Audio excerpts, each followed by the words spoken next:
Okay, so the plan for the rest of the class meeting today, we've just gone through and introduced ourselves. I just started the recording. Uh, so we're going to talk about some of the administrative things in the course. We're going to talk about the Blackboard site and WebAssign. We'll make a quick run through the syllabus, the course schedule, the workflow documents, talk about some of this just administrative stuff that we need to get through. So the main landing page for the course is this Blackboard site, which can be found at courses.ccac.edu. If you uh, if you go here, it brings up this page, which for some reason is loading kind of slow. It usually doesn't load this slow. This front page never quite works right for me. If this is your only course you're taking, it might work a little better for you, but usually my current courses, usually I have all kinds of other random stuff show up. As you can see, these are not current courses, something from spring of 2022, but you can scroll down to summer 2024 and get into the Blackboard site for the course this way. Personally, I like using this deprecated site. They have this new fancy Ultra site that I don't know, maybe it works better on phones or something, but I like using this one. This is the unofficial old site, but you can do things like control click and open a bunch of windows if you want. And I like opening a bunch of windows and then, going through each of my courses and doing what I need to do and closing them when I'm done. So if you want to use this site, I'll post it in chat. So I posted the link to the deprecated site in chat.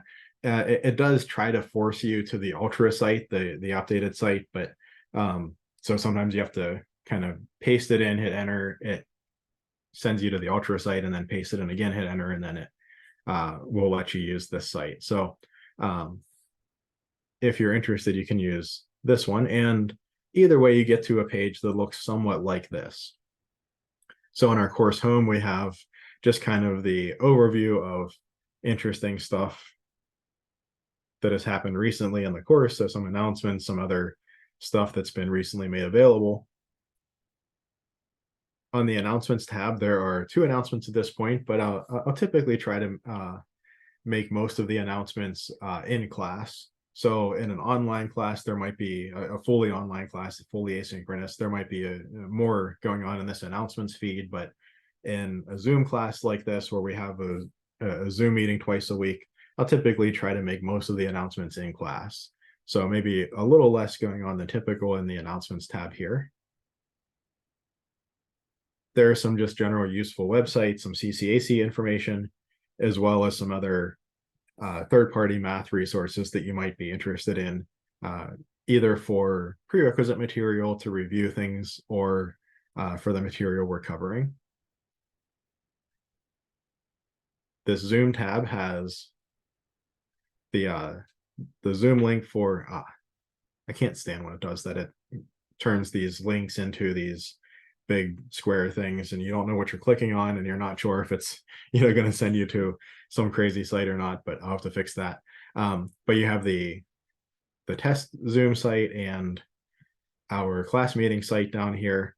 So you can always find the link in here. The link is also in a couple of those announcements that I sent out, so it should be in your email and so on, but you can always find it in here as well.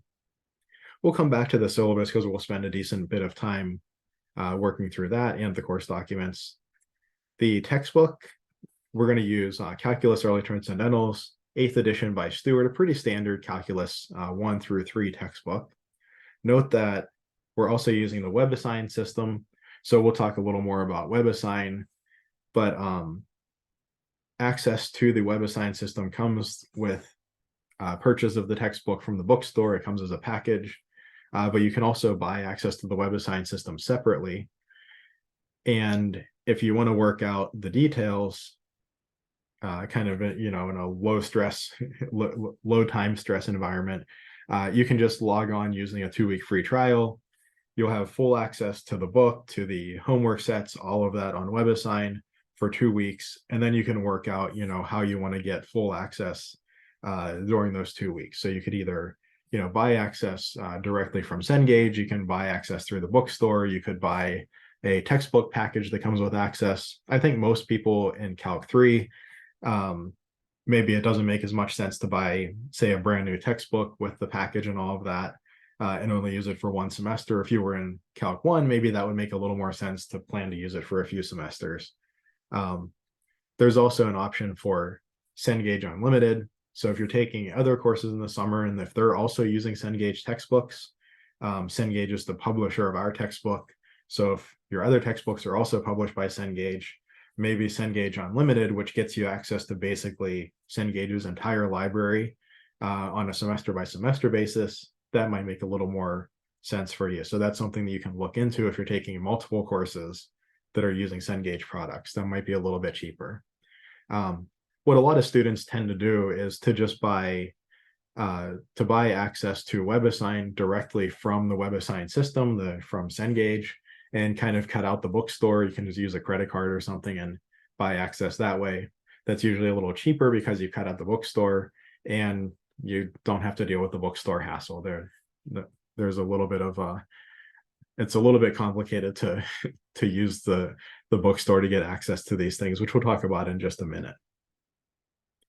Something else that you might find useful is having kind of a library of books, and maybe as now that you're in Calc 3, you might already have a few books from your previous Calc courses, but some problem books like the Shams Outlines or the Humongous books, these are basically just big problem sets where they pose a problem, work through it, pose another problem, work through it, and then pose some problems and just give you answers and you fill in the details. So those can be really helpful for topics that you might be struggling on or topics where you just want to see a few more examples. Or you could pick up other calculus books. There's a good one by Larson et al., Rogowski and Adams.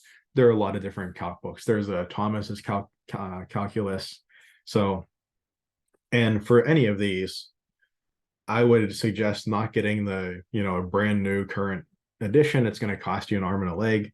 You could find an edition or two old used on Amazon or at a half price books or something for like $10 or $5 or something like that. So you can get these really cheaply on the secondary market, especially if it's an edition or two old.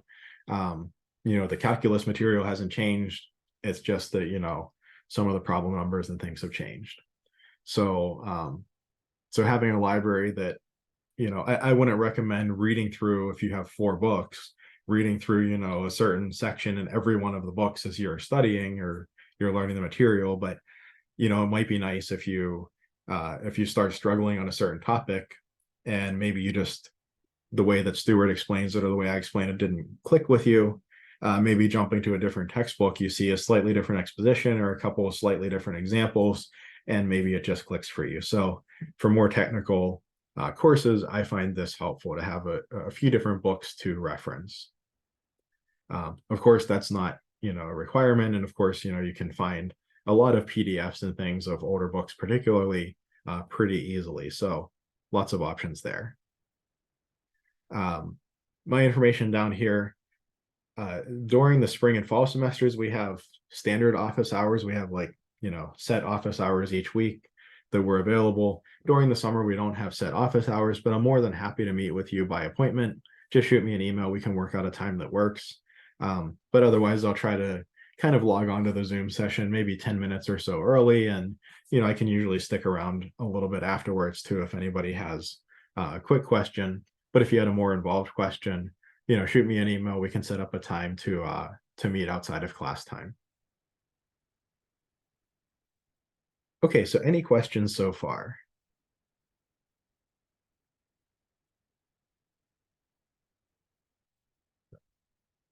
Trying to sort out my windows here. Trying to bring up chat just in case anybody wants to. If anybody has a question as we're going along, you can either just unmute yourself and ask, or you can pop it in the chat.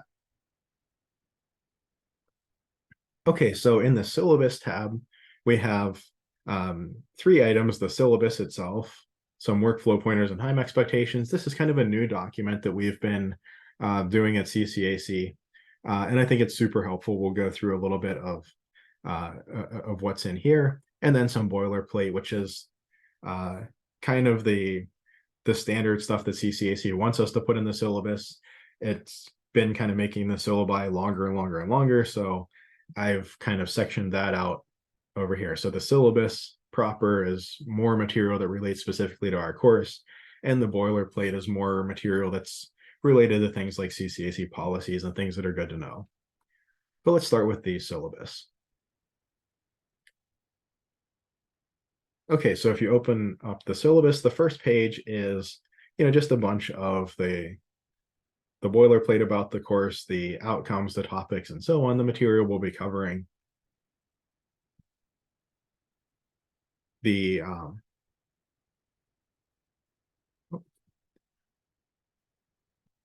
give me 1 second here. I actually just realized when I opened it, give me 1 second to adjust something really quick.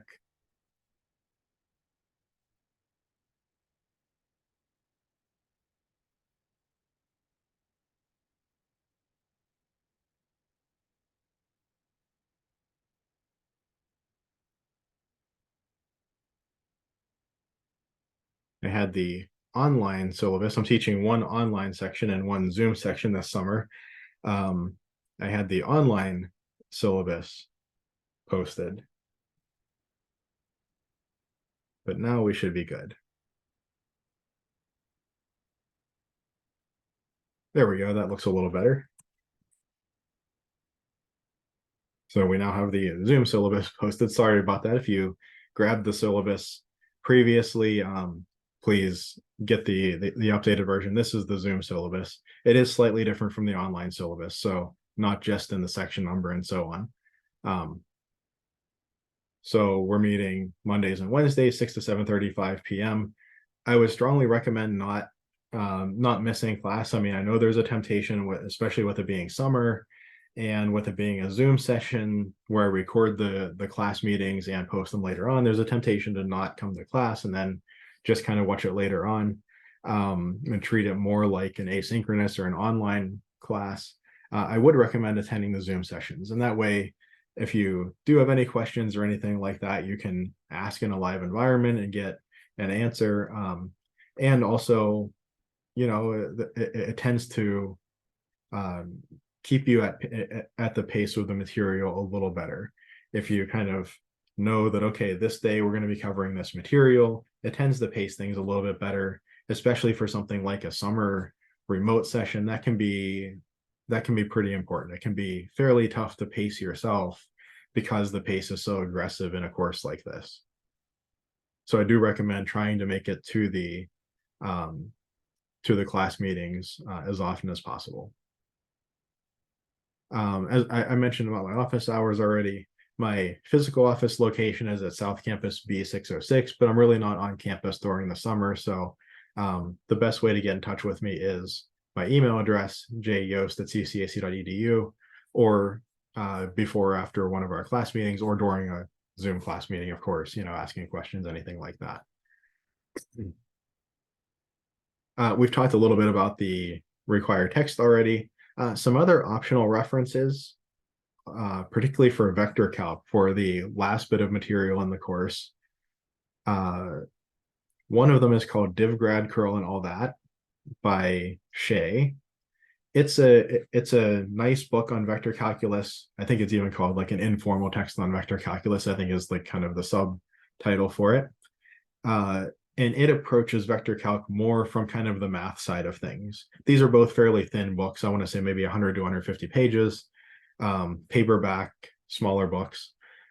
Then there's A Student's Guide to Maxwell's Equations. I know a couple of folks were interested in electrical engineering. This might be a good reference for you. This approaches vector calc more from the physics side of things. So it goes through like, okay, we have Gauss's law, how do we interpret Gauss's law from the perspective of vector calculus? What do these symbols mean? And so on. And so it really ties the math to the physics very nicely. This book by Daniel Fleisch. So those are both nice resources, and they're both pretty cheap too. I want to say The Student's Guide to Maxwell's Equations maybe like 30 or 40 bucks new, cheaper used. and div grad curl and all that. Maybe a little more expensive than that, but I don't think by much. So both pretty nice resources to have, particularly the guide to Maxwell's equations if you're going into anything that really uses electrical engineering. So some required materials for the course, strongly recommend a graphing calculator.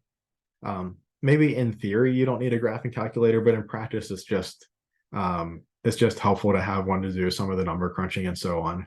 The TI-83 is recommended, but you can use any calculator that is only a calculator. You can't use your phone as a calculator on exams, but if you have a TI-89 or something like that, or a TI Inspire or a Casio or an HP, all of those are fine. I strongly recommend that you regularly check your CCAC academic email, mainly because when I post announcements on Blackboard, that's where they are emailed to. So if you didn't get emails about the 2 announcements that I posted for the course already, I would say go in, at the very least, forward your CCAC academic email to whatever email you use more often. But, best case would be to just kind of get in the habit of regularly checking this throughout the summer. And also regularly check the Blackboard account, again, just in case. So if I post something or in case any announcement, doesn't make it through or whatever, so that you see anything that comes up.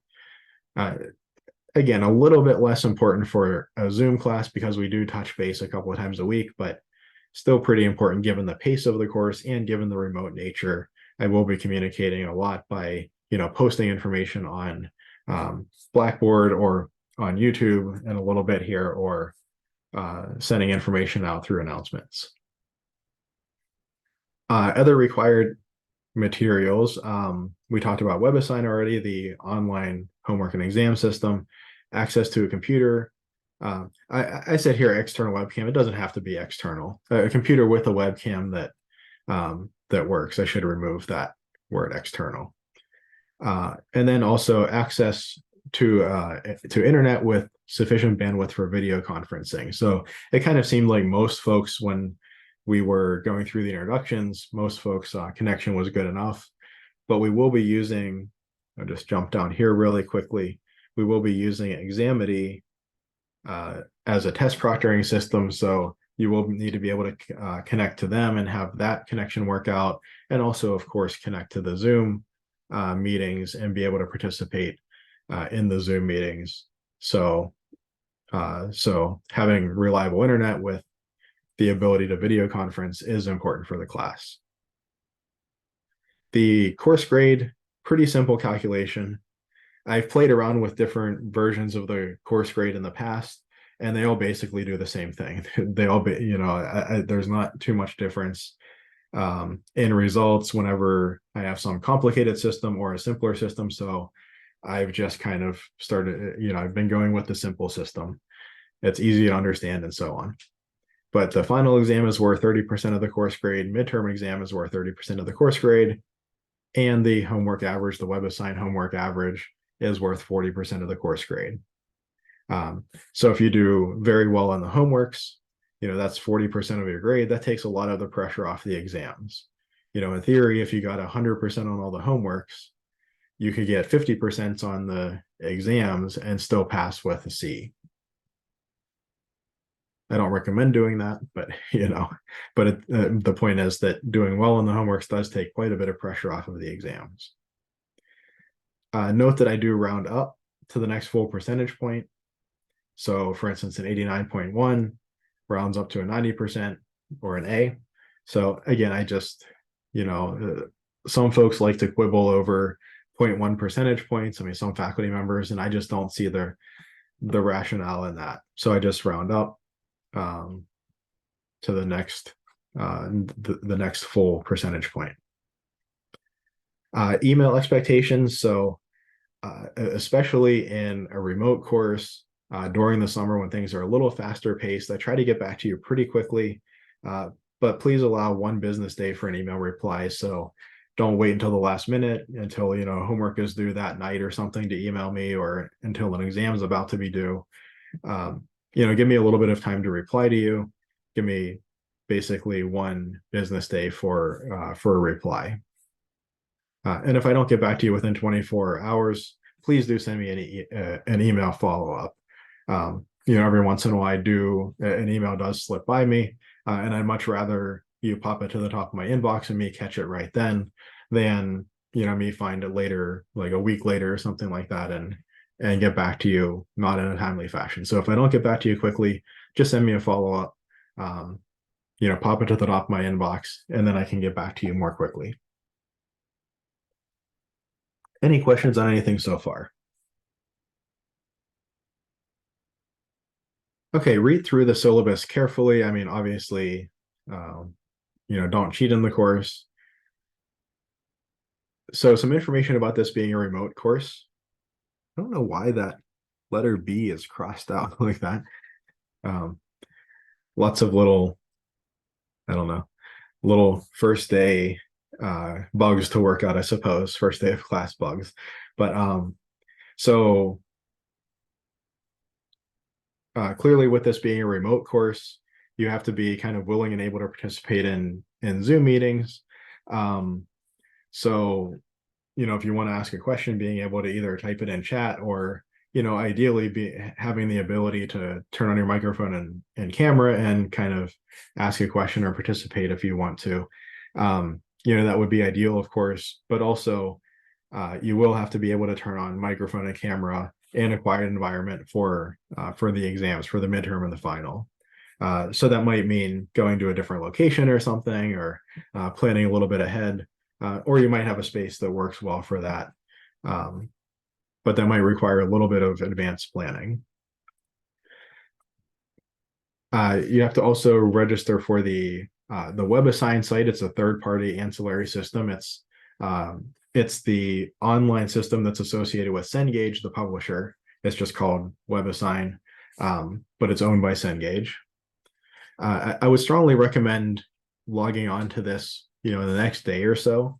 That'll let you kind of get started with the homework, get into the system, get all the tech working, in kind of this first week or so where things aren't so hectic.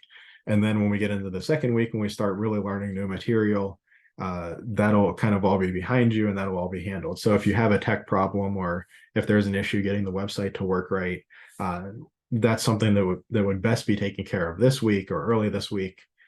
And question in chat. What's the code for WebAssign? Yeah, so there is a document that we'll talk about in just a minute here that has that code on it. But the short answer to your question is in course documents, you can go to the WebAssign student registration instructions. And the code is this red one up here, class key. We'll talk a little more about that in a minute here, but that's kind of the short answer to your question. Yeah, so you do need to have access to WebAssign. The homeworks will all be through WebAssign. The exams will be through WebAssign as well. There will be 2 exams, a midterm and a final. And again, yep, sure thing. Yeah, as I mentioned, we'll be using Examity, the third-party automated test proctoring service to provide the proctoring for the course. So that's sometimes important for the course's ability to transfer. It's of course important for academic integrity in a remote course like this, where where we're not in a physical classroom altogether. So for those exams, they'll be proctored through Examity. There will be an Examity practice exam that won't be worth anything. It's not an exam for credit or anything, but it'll just give you an opportunity to go through the Examity process once in a low stakes environment, see how to get everything set up, make sure your account's set up right, make sure the tech is all working and all of that. So that'll post a little more information on that in a couple weeks here. But you will have a chance to kind of basically trial run the whole system before the midterm exam, which obviously counts for credit, but you'll have a chance to make sure everything's working well before that. Super, super important. Don't wait until the last day to take the exams. The exams will be open for a full week each. well, roughly a full week. The midterm from Monday at 9 a.m. through Sunday at 11:59 p.m. and then the final from Friday through Friday. Don't wait until the last day, or even I would say the last 2 days, to take the exams. Leave yourself a good bit of margin, a good bit of buffer, in case something goes wrong, in case you go to take the exam and there's a technical glitch, or your webcam won't turn on, or your browser is not working right, or something like that, or the power goes out of your house or something. Leave yourself a buffer to work out, to be able to work around anything like that might come up. There have been folks in the past who weren't able to take one of the exams because of something like that, and ended up with the exams being worth 30 percentage points each. They ended up essentially just having to retake the course because they waited until the last minute, like when there's like 2 hours left in the exam window that's a week long, and then something like that happened. So definitely make sure that you leave yourself some margin, give yourself a good bit of buffer, plan to take the exams well in advance of the deadline. And then if something does happen, it's more of an inconvenience rather than a catastrophe. As I mentioned before, make sure to carefully go through the course outline and course schedule and the material that's on Blackboard, so you understand what all of the policies and so are. We're just kind of hitting the high points here. And the time expectation for this course is somewhere between 10 and 20 hours per week. I would say for the well-prepared student, if you did well in Calc 2 and have a decent aptitude for math, 10 to 15 hours maybe is what you'll be looking at. If you maybe struggled in Calc 2 or took Calc 2 a little while ago and need to brush up on some of those topics, or if math is just kind of a struggle for you, maybe on the higher end, 15 to 20 hours per week is what you would expect. But there's definitely a substantial time expectation for the course.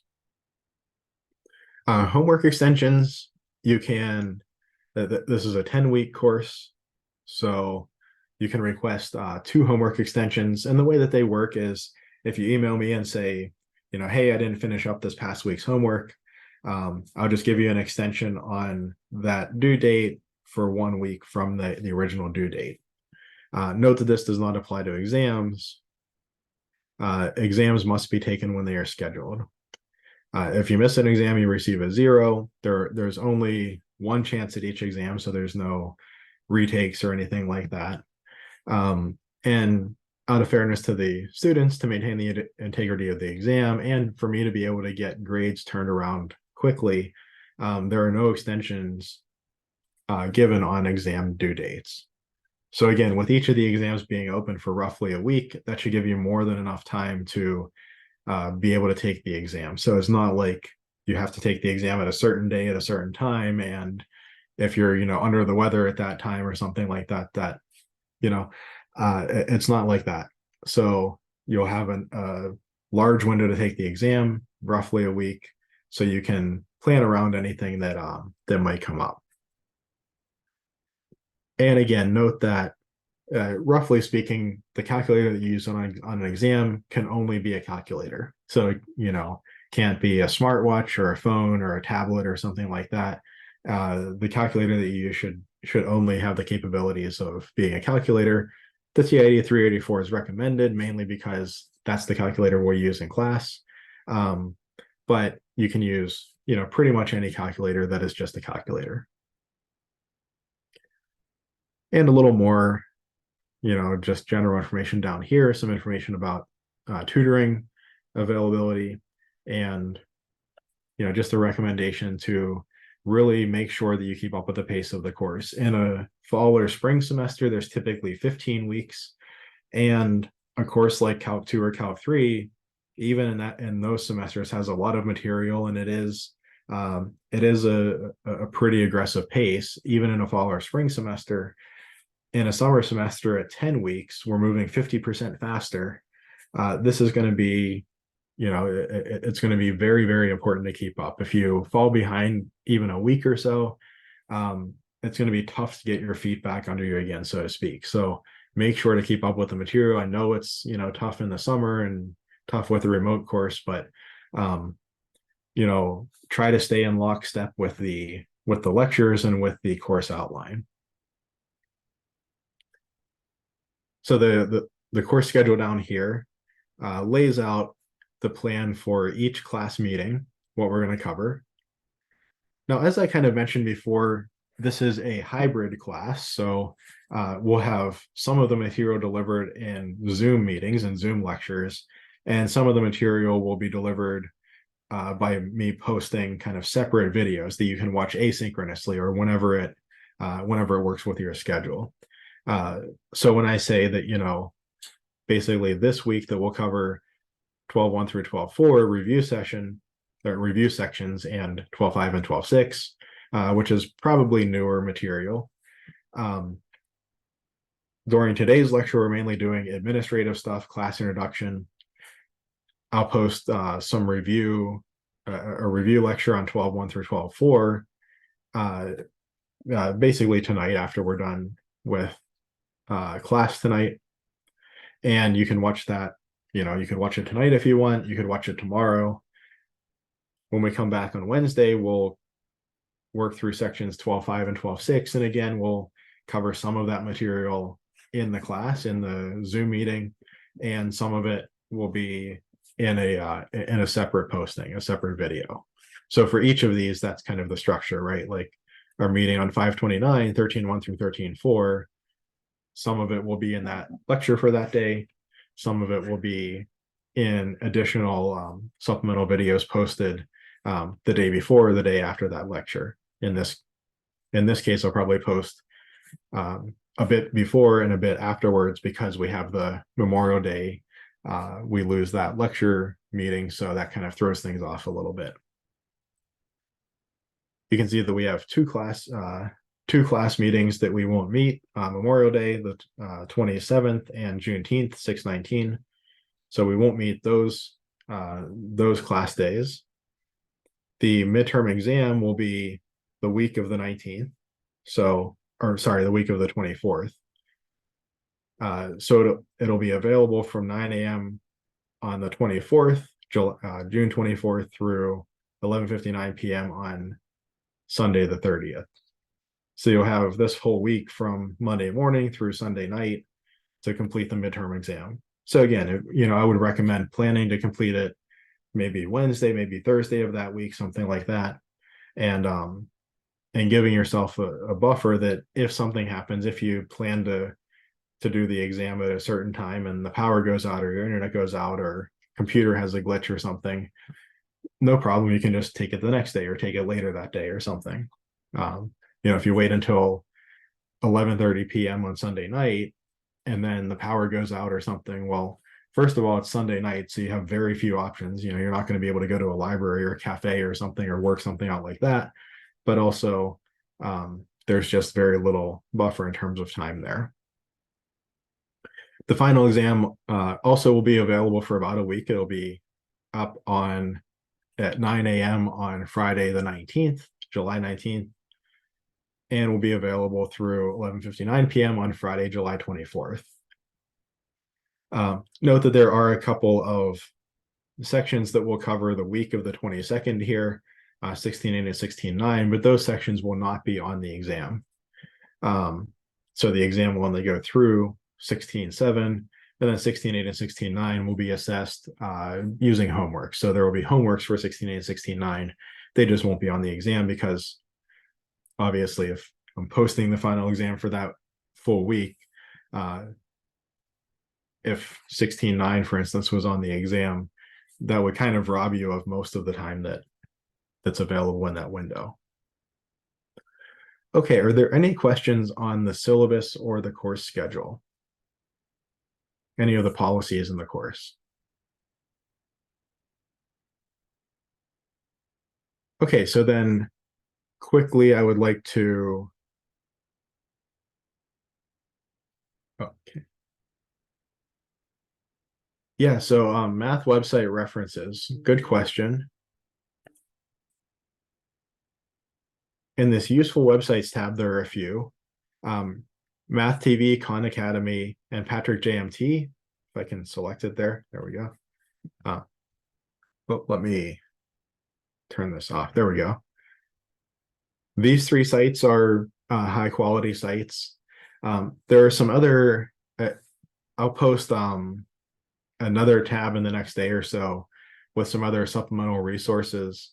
So some full lecture series from one of those from MIT.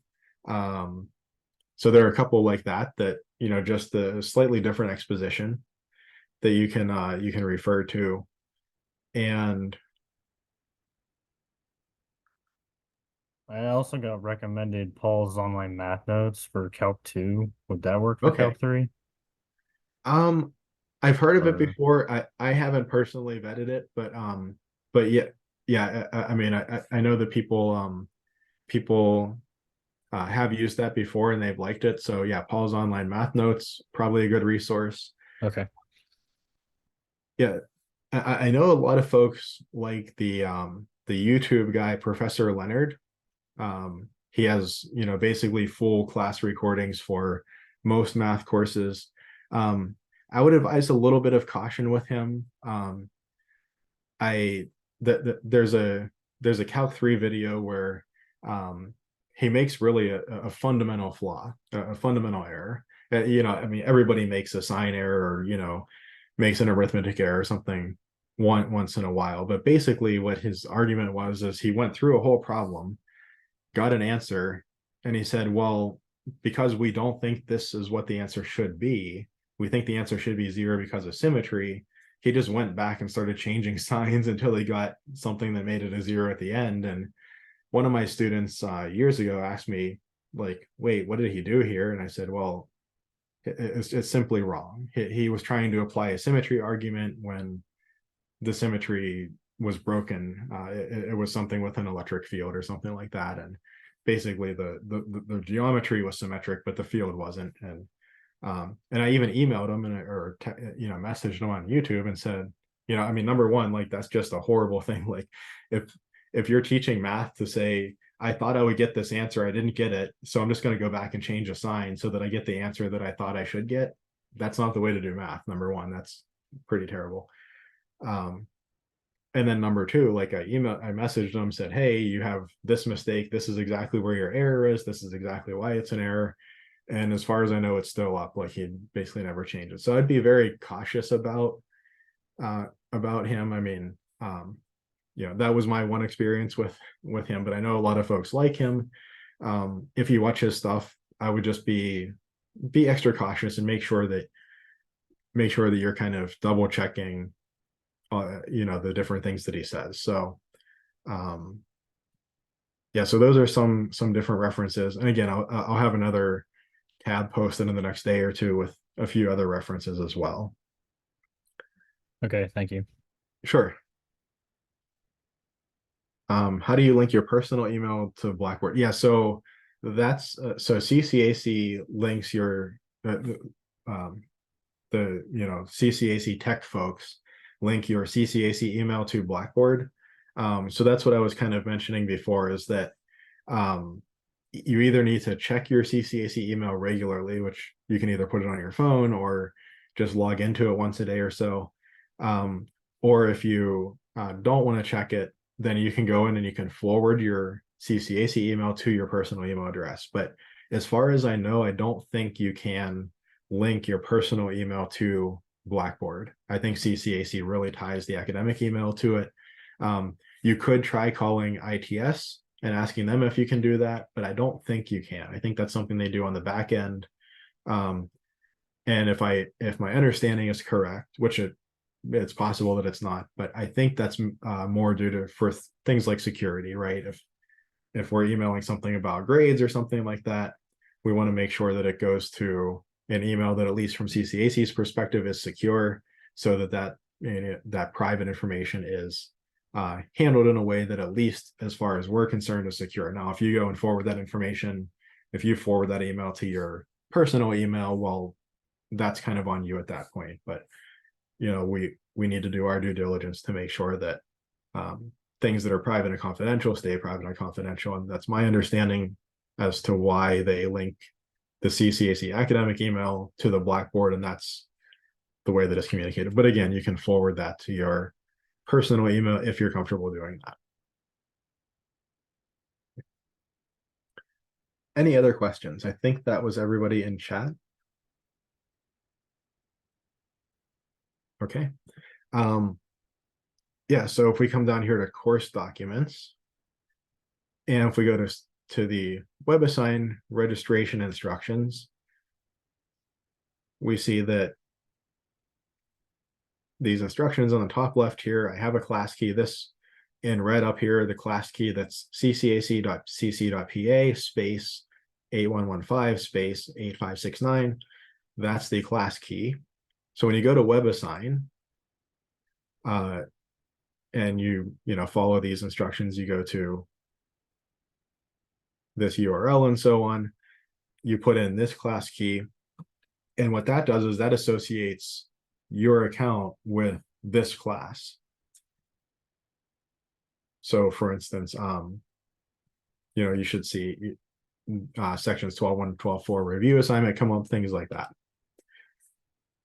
There's a separate idea of like an access code or something like that, that if you bought, say, a new textbook as part of a package from the bookstore, or if you bought a code from the bookstore, you might get an access code, and that's what gives you personal access, beyond the free trial. That's what basically tells Cengage, hey, you paid for access to this WebAssign system. So this is Cengage's WebAssign system. Again, it's the ancillary that comes with the textbook from the publisher, so it's not like some random third-party system. And you can see the homework's posted here. There's also access to the ebook through here, so you can click the book and you can get in here. If you have access to Stewart Calculus, WebAssign, even through another college, and if you bought lifetime of edition access, you should be able to just roll that over to access for this course. So if you think that you are in that situation, but it doesn't seem to be recognizing your account or letting you get full access to the course, let me know and I can put you in touch with our reps, and we can get that figured out. But you can see that this is the whole book, just as you would have it in physical edition, but just as an ebook. So you have access to the book, you have access to the homework assignments, the exams whenever they're up will be just in this My Assignments pane here. A lot of students like this personal study plan. You can go into a certain topic, maybe a chapter or a section, and you can generate a practice quiz or tutorials. A lot of students like this. You can poke around in here and play around and see if that is something that you're interested in. There are also some additional resources down here.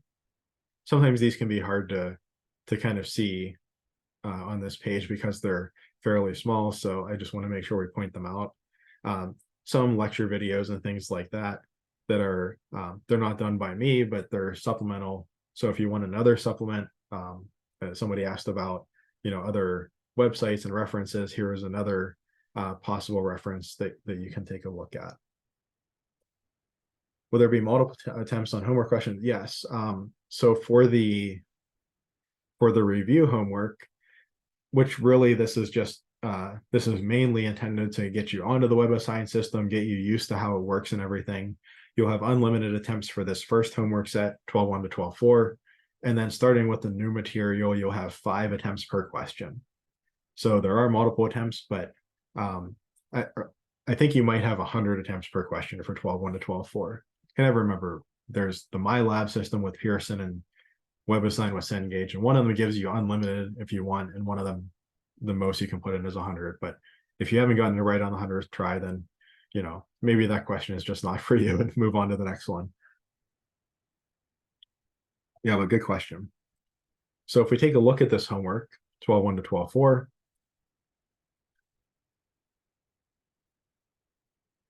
we can see, go into detail, submissions use 0 of 100.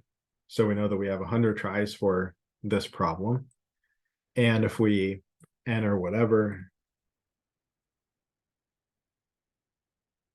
submit our answer,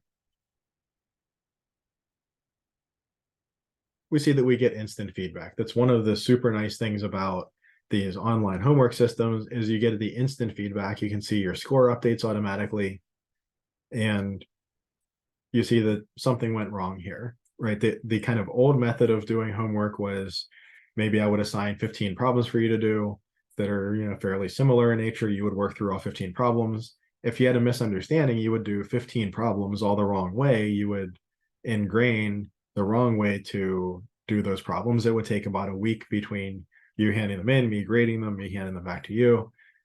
And you'd realize, number one, you got a bad grade on that homework, and that's that. And number two, that you taught yourself the wrong way to do it. Now you've got to go back, actually go back a couple class periods, teach yourself the right way to do it, maybe revisit some of the material in the meantime, right? But with a system like this, you just get an immediate answer. Oh, okay, I did this one wrong. Check your work, obviously, was it just a goofy little sign error, arithmetic error or something? But if it wasn't, then maybe you didn't understand that topic as well as you thought you did. Maybe go back to the book, go back to the lecture, kind of review it, see where the misunderstanding is, come back, and then ideally you would get this one right, and then get the next, 15 questions all correct, and teach yourself the right way to do it from the beginning. So these the feedback loop is very tight in these online systems. One of the, I think, biggest benefits of them, aside from just allowing us to offer courses like this. There are some other ancillary tools. You can click read it, and if you click read it, it'll open up the ebook for you right to the section. So in this case, it would be section 12.1 that it would open up the ebook to. So you could just go directly there and reference it very quickly. You could click watch it. If you click watch it, it'll pop up a little video that works through a pretty similar problem. Usually it's the same problem, but maybe with just some different numbers. Instead of 3 and 5, it'll be something else. But that'll be a little tutorial for you. Sometimes there are these master it options as well. Again, not every problem has every ancillary attached to it, but sometimes with master it, you can kind of work through the problem on a guided kind of step-by-step basis, or work through a similar problem on a guided step-by-step basis, and then come back and then work through another problem for credit. So lots of different options for help here. And then of course, there's also this ask your teacher button up here. So you can click ask your teacher and you can type me a message. And it's super nice that I can go into WebAssign and I can see exactly, what problem you were looking at with the, these same numbers, 3 and 5, that, for a different student, they might be different numbers, but I'll see exactly the numbers you were using. I'll be able to see what your answers were. I can go into previous answers and see, if you had typed in a couple of different attempts. So this ask your teacher tool is super nice. I do recommend, when you send me an email or one of these messages, try to type out in a bit of detail what you've attempted, what your thought process is. If you send me a message that's just like, I don't know how to do this one, that's not super helpful for me most of the time. But if you send me a message that says, here's what I'm trying to do, here's what I tried, here's where I'm getting stuck, here's what I don't understand, something like that. Well, number one, sometimes by thinking through it and carefully enough to type it out, you might actually catch your own error. But number two, whenever you send me a message like that, it lets me really focus on, it lets me see where the disconnect is and let me focus on that in my response to you, instead of giving you a more general response, which might be less helpful. So, the more information you can give me up to a reasonable point is better when you're asking a question. So any questions, any other questions on the WebAssign system? Again, remember there's the 2-week free trial. So I would strongly recommend that everybody get on either tonight or tomorrow, create an account, get logged into the system, get signed into our class, start working through this, this review homework set. Again, really the purpose of this review homework set is for you to get acclimated to the system. Things like how to type in, whoops, trying to get my chat off of the screen here and supersized it. Things like how to type in some different math operations, some things like, plus and times are easy enough. You can just type, shift equals to get a plus. But some other things like particularly vectors, these I, J, and K, which we'll see are special vectors. The system really wants you to use these I, J, and K that are in this CalcPad tool over here, and not, just the letter I like this. There are also some shortcuts like if I wanted a Greek letter alpha, we a lot of times use Greek letters in math. If I just type alpha, or if I type beta, it'll put the Greek letter in for me. If I want a square root, something like SQRT gives me a square root. If I want a power, I just do shift 6 to get a caret, like x to the power y. So there are some shortcuts like that that can make things a little quicker for you to enter. But one of the things to be careful of is in the CalcPad vectors IJK. When you're using those special IJK vectors, make sure to use these ones that are in the CalcPad, or it will tend to not mark it correct. Oh, and you can also practice another version. So if you get this one correct and you want to come back and, try the same problem, a week later or something, or studying for the exam with different numbers, you can practice another version, and it'll generate different random numbers for you, and you can practice it again. Okay, so are there any other questions on anything that we discussed so far? All right, and then I guess two last little administrative details. Every once in a while, folks have, there will be somebody who has a bit of trouble making this process work. 99% of the time it works fine. Some folks have some kind of, tech glitch. And so I've posted these alternate WebAssign registration instructions that are just slightly different than the other ones. And this seems to kind of fix that. So it's just a little bit more bare bones. You just go to webassign.net instead of this special URL here, and kind of like click your way through. And this seems to help. So if you do run into an issue with the default WebAssign instructions, maybe try these alternate ones. And then the other thing is that if you bought an access code from the bookstore, unfortunately, it's a little bit confusing. If you buy an access code from the bookstore, they'll give you a code, but the code is not actually a WebAssign code. It's not actually like when you see here, I have an access code and so on. The bookstore's code is not the actual WebAssign code. What the bookstore gives you is a code for the bookstore site. So what you will do is, I know it's a bit of a hassle, but what you would do is you would go to this brightwave.redshelf.com site, the bookstore's website. You would enter that code that the bookstore gave you, or you create an account there, enter that code that the bookstore gave you. That would generate from the bookstore site a WebAssign code that you would then enter into the WebAssign system to get access. I know it's kind of annoying. There is a good reason for doing this, and it's because these codes these days, it used to be like, here's a code, it gets you access to one semester of WebAssign for whatever. But anymore, there's these codes are so specific to different books and different editions and so on. This is kind of the way that they ensure that you get the right code, that there aren't inventory issues like back when they had the cardboard, like pieces of cardboard with physical like rip strips you would rip off, and you would see the code under and you type it in.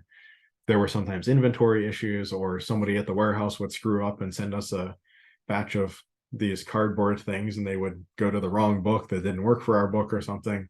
It gets rid of all of those logistical issues at the cost of an extra annoying step whenever you're initially signing on. So that is what these directions are. And the bookstore should tell you this too if you bought the code from them, but just so that it's somewhere that's easy for you to get to.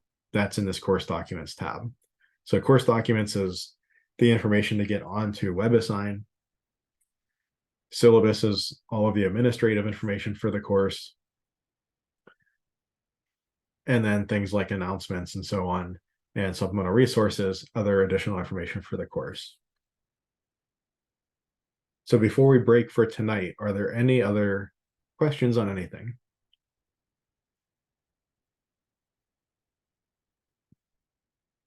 Okay, then I'll stop the recording.